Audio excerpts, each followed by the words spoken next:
around 6:30 this morning, I got a phone call from someone that is a friend of ours that had watched the news, and they asked, "Had you seen the news?" And I said, "No." They said the building collapsed, and so I called my dad. He didn't answer.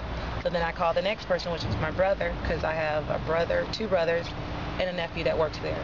And my brother answered the phone and said, "There's been a collapse, Mary. Everybody's not okay." My other brother, who's actually in the rubble, had called to say he was just all shaken up because he didn't know the status of my dad.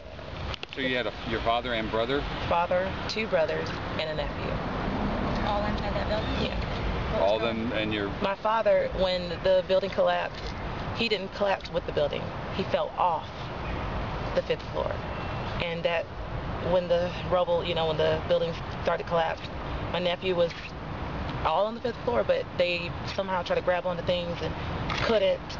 And my nephew, who is Leroy Jackson, fell face forward. And he was at Baptist, has trauma to his face.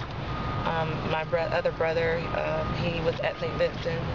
He has neck and back injury. And then there's my other brother at St. Vincent. He has a very bad laceration over his right eye, who's now having surgery. It's emotional for them because they were there.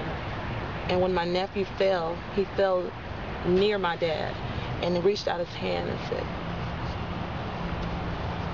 "Granddaddy, don't leave me." And I know that it could be a lot worse. And I'm just praying it doesn't worsen, because if there's any swelling, then he could be paralyzed. Then what do you do? The ribs are broken and his back is hurt. I just don't want anything to go any further than that.